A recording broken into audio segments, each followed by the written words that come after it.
షర్మిలమ్మ గారు routine dialogues ఉన్నాయండి. నువ్వు పోలవరం కంప్లీట్ చేయలేదు, రోడ్లు వేయలేదు, మామూలు డైలాగులే అందరూ అనేవి ఆవిడ కూడా రిపీట్ చేస్తుంది. కానీ ఆవిడ కొద్దిగా ఇంట్లో జరిగిన విశేషం అసలు ఏం జరిగిందో చెప్తే బాగుండదు అనిపించిందండి అందరికీ. ఏం జరిగింది, అన్నకేం జరిగింది, అసలు ఎందువలన తెలంగాణకి వెళ్ళింది, ఎందువల్ల మళ్ళీ ఏపీకి వచ్చింది, ఇంట్లో జరిగిన విశేషాలు. కొత్తగా ఉందా ఇది? కొత్తగా ఉన్నట్టుంది రాజకీయాలకు. నీలం సంజీవ్ రెడ్డి ఉన్నారు, ఆయన ముఖ్యమంత్రిగా పనిచేసినారు, దేశానికి అధ్యక్షుడిగా ప్రెసిడెంట్ చేసినారు. ఆయన ఇంట్లోనే లేవా సమస్యలు? కరిమల్నారెడ్డి ఆయన బామర్దే కదా.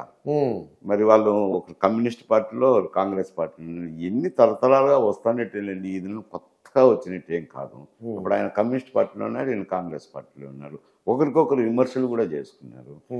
మరి ఇప్పుడు అంతే ఉంటుంది. ఇప్పుడు కాంగ్రెస్ పార్టీ పోయినాక కాంగ్రెస్ పార్టీ తరఫునే మాట్లాడాల్సింది ఉంటుంది. ఆయన ప్రభుత్వం ఉంది కాబట్టి ప్రభుత్వం మీదనే విమర్శలు ఎక్కువ ఉంటాయి. కుటుంబంలో జరిగినది ఎందుకు చెప్పాలా, ఏం చెప్తారు, ఏమని చెప్తారు ఎవరైతే కానీ వాళ్ళ కుటుంబాన్ని తీసుకొచ్చి ప్రజల్లో పెడతారా?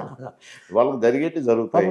అంటే ప్రజలందరూ ఆశిస్తున్నారండి, మా అన్నయ్య తిట్టాడు లేకపోతే మా అన్నయ్య ఎలా అన్నాడు, ఎవరు ఆశించినారు, ఎవరు చెప్పారు, కొత్తగా అడుగుతున్నారు. అంటే వాళ్ళు అనుకున్నారు ఇంకైనా కొత్తగా ఏం చెప్తారు, చూసారు ఏమి చెప్పరు అంట. అంటే ఆస్తుల విషయమా?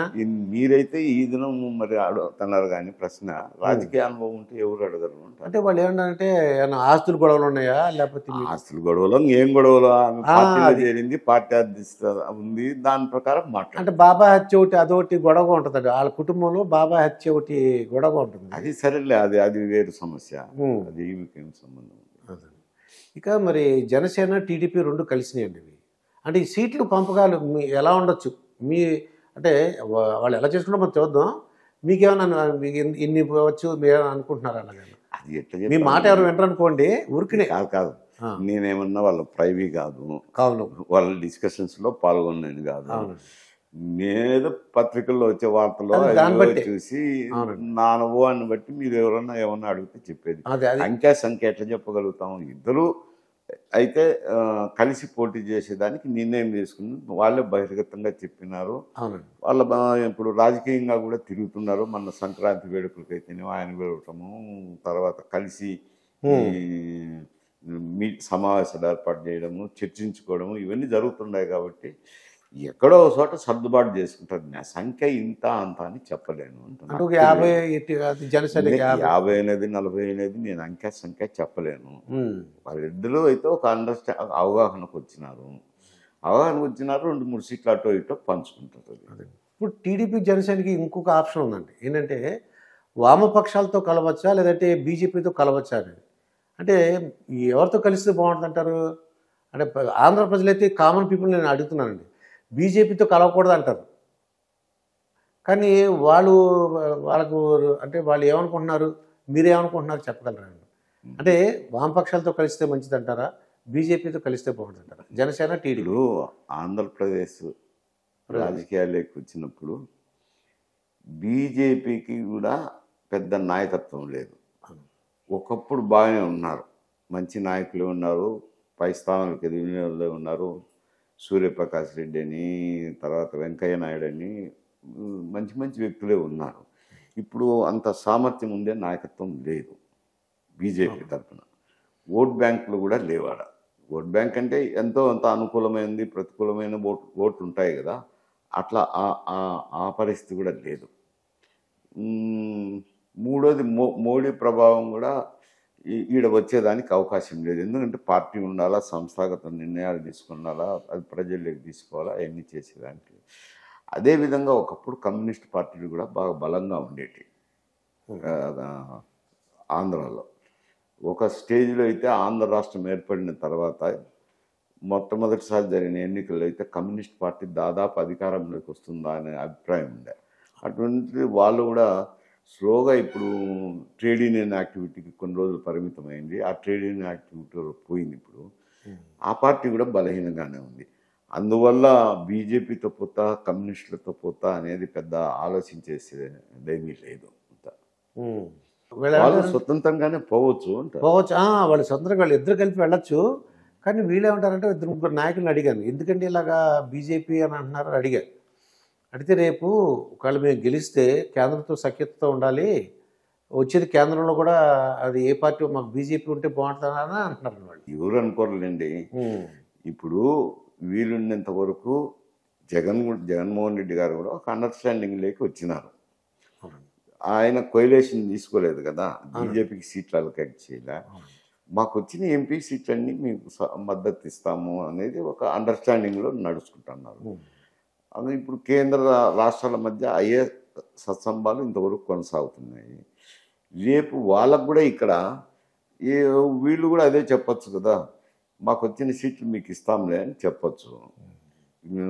ఇటువంటి ఏమైనా అండర్స్టాండింగ్లు ఉంటాయి కానీ పొత్తు ఉంటుందని నేను అనుకుంటున్నాను. ఈయన జైలుకి వెళ్ళి వచ్చారండి చంద్రబాబు నాయుడు గారు.